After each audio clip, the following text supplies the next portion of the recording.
Hey folks, Chuck here. I've been asked a lot of times, what's wrong with our country? And I keep coming up, wait a minute, this is getting hard. I keep coming up with the same answer. We're getting away from this. This is a Bible. It's nothing but a book. You can write in it, throw it around, whatever. But the words it contains were inspired by God Himself.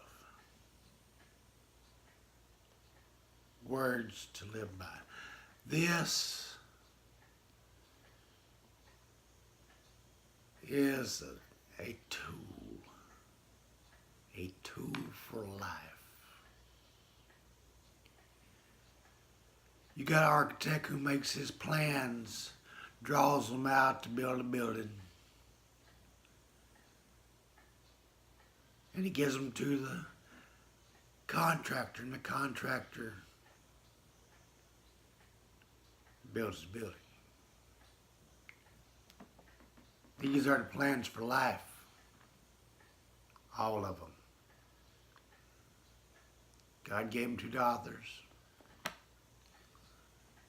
The authors gave them to us. It's up to us to build the life and the life of our children. I've also been asked, well, wasn't the United States founded by every religion? Well, I think it was a Christian religion that founded it all. And I found some presidential quotes from the early presidents that will back that up. For example, here's one. Now, this goes back to a really disturbing period in our nation. It says, we have forgotten God. We have forgotten the gracious hand, which preserved us in peace and multiplied and enriched and strengthened us. And we have vainly imagined in the deceitfulness of our hearts that all those blessings were produced by some superior wisdom and virtue of our own. Intoxicated with unbroken success, we have become too self-sufficient to feel the necessity of redeeming and preserving grace, too proud to pray to the God that made us. That quote was by Abraham Lincoln. And it was a disturbing time when he done that Civil War. Let's go back to the very beginning of our country.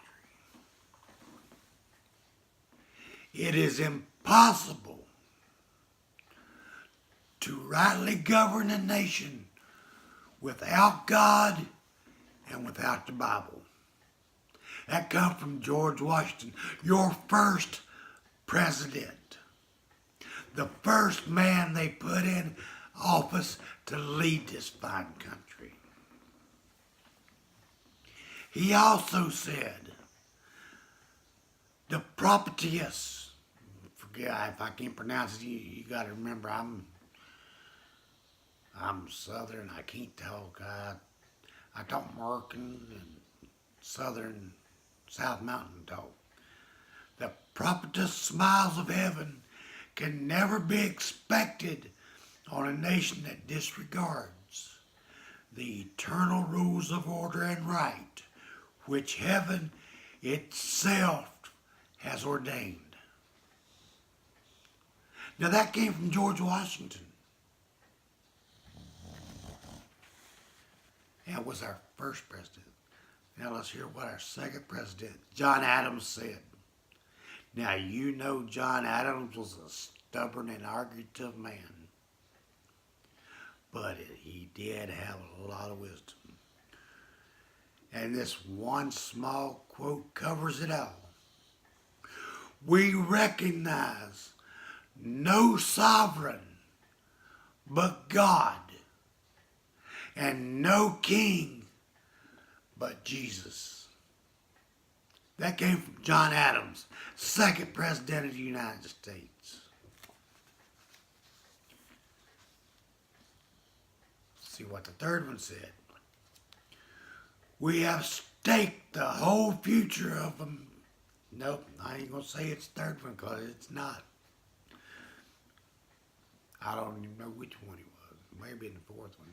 May have been the fifth. No, the fifth one was John Quincy. Anyway, here's one of them. Let's put this out. I believe it's the fourth one. We have staked the whole future of American civilization not on the power of government. Far from it.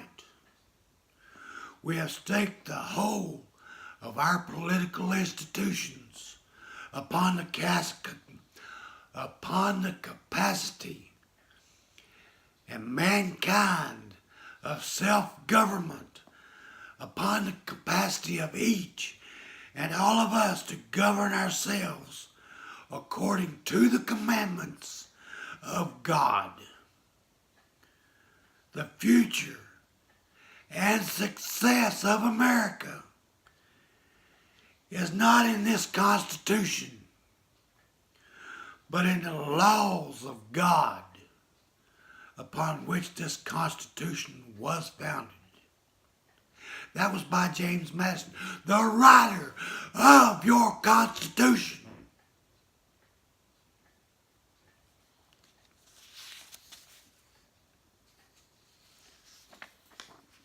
Another one. Before any man can be considered as a member of civil society, he must be considered as a subject of the governor of the universe. And to the same divine author of every good and perfect gift, we are indebted for all these privileges and advantages, religious as well as civil, which are so richly enjoyed in this favored land. That was James Monroe. And finally, I'm going to let you have a quote from Old Hickory himself, Andrew Jackson, the man who paid off our debt and went up against all the banks. Finally, it is my fervent prayer that the Almighty Being, before whom I now stand, and who has kept us in his hands from the infancy of our republic unto the present day, that he will overrule all of my intentions and actions and inspire the hearts of my fellow citizens, that we may be preserved from dangers of all kinds and continue forever a united and happy people.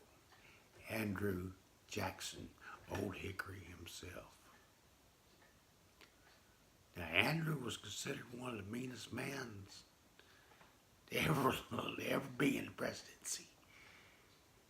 And yet he said that. You know, we've got away from the Bible.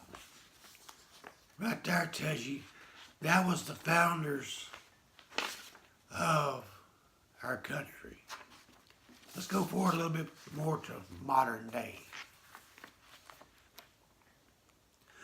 The rights of man come not from the generosity of the state, but from the hand of God.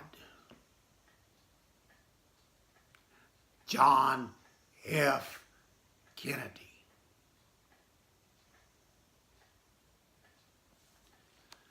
How do you dump it?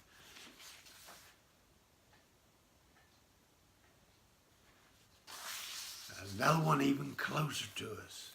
If we ever forget that we are one nation under God, then we will become one nation gone under. Ronald Reagan.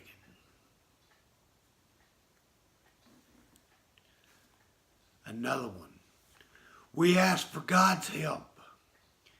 And now, in this shining outcome, and this magnificent triumph of evil from good, let me rephrase it, in this magnificent triumph of good over evil, we should thank God. George H.W. Bush. Big George. What did Little George say? Each day millions of our citizens approach our Maker on bended knee, seeking His grace and giving thanks for His many blessings He bestows upon us. Have we gotten away from that? I think so. Until we get back to this, until our congressmen and congresswomen and the leaders of our country, the governors, all the politicians, get back to this and start living by it and start governing by it. Only then will we be right. People, I love you. Turn back to Jesus. Turn back to God. Vote for only godly men and women. God bless you.